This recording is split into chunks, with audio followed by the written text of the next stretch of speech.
People keep asking me what I think about this podcaster, that host, this outlet, that account. Fox News, CNN, Rogan, Tucker, Hannity, Maddow, Shapiro, and even The View. And that's just a handful. There are hundreds of thousands of voices now, new ones every day, different voices, same question. And I can feel the answer they want. My answer usually disappoints them, because the real issue isn't who you watch. It's what watching them is doing to you. Your media diet is training you. It trains your reactions. It trains your attention. It trains what you notice and what you stop noticing. And just to be clear, it's not a neutral training program. It's not yoga. It's more like CrossFit for outrage. This is my read after thinking it through, and I'm comfortable saying it plainly.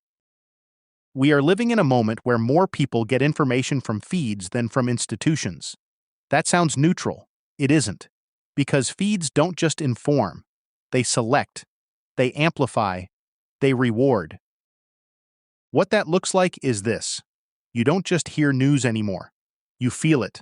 Fast, sharp, often incomplete, and the faster it hits, the less you question it, which is amazing, because questioning used to be the whole point. The common belief is simple. Pick the right voices, and you'll be informed. Find the honest ones. Avoid the biased ones. Problem solved, clean, comforting, yet completely incomplete. Because even honest voices have incentives, attention, growth, loyalty, and attention doesn't reward calm. It rewards intensity. In plain English, if a voice needs you emotional to keep listening, it will keep you emotional, even when it's technically telling the truth, which is a pretty efficient business model. Truth, with just enough adrenaline to keep you coming back. Here's the part most people miss. You can be factually informed and psychologically manipulated at the same time. That's not a contradiction. That's the model. Here's a real example. You watch a clip. The headline is accurate. The quote is real. But the framing is tight, selective, built to trigger. You leave more certain, more agitated, less curious. That's not information. That's conditioning. It just feels smarter than it is. If your brain feels a little busy right now, good. Let's take a quick reset. You don't really think about something like a blanket until you do. And then all of a sudden, it's the thing everyone in your house keeps coming back to. We just got one of Cozy Earth's blankets, the Bubble Cuddle blanket. And the first thing you notice is how it looks. It's just a really well-designed, beautiful piece. And then you actually use it. And that's when it really stands out. The weight is just right. Not heavy, not light, just calming. It's one of those things that actually makes it easier to unwind at the end of the day. And what's funny is, I didn't even have to decide if it was good.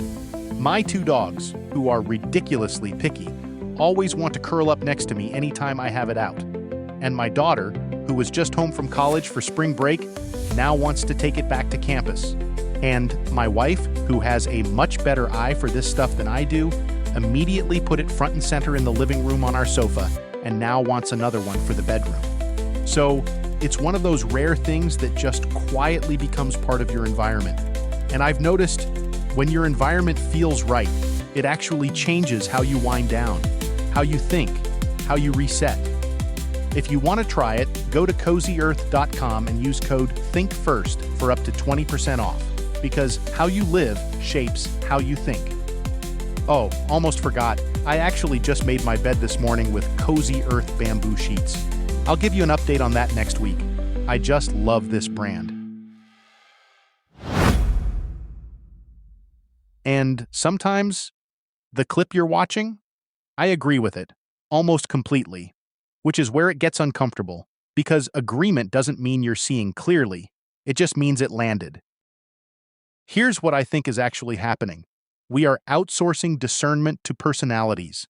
And that's the problem. Not bias, not misinformation. Dependence. In other words, we've gotten comfortable letting other people do our thinking for us, as long as they sound confident while doing it.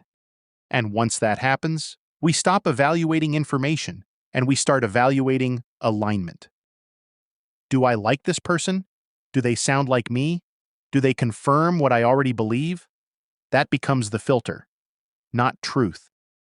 In plain terms, we don't follow sources anymore. We follow emotional patterns, and some of those patterns are very, very good at keeping us loyal.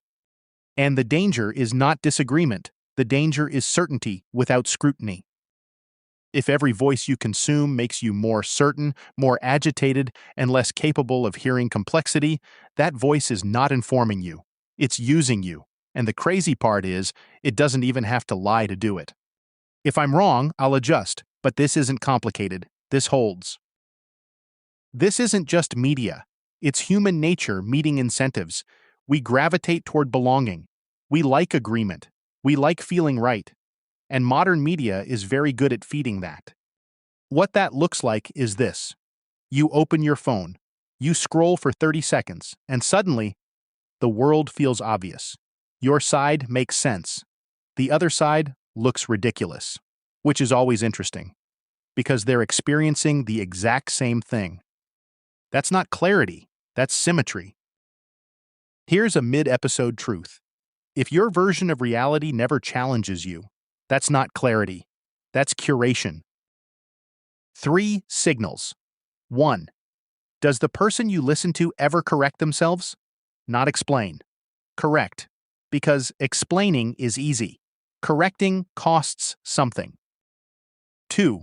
Can they describe the opposing view fairly before attacking it? If not, they don't understand it. And if they don't understand it, they're not helping you. 3. How do you feel after listening? Grounded or activated?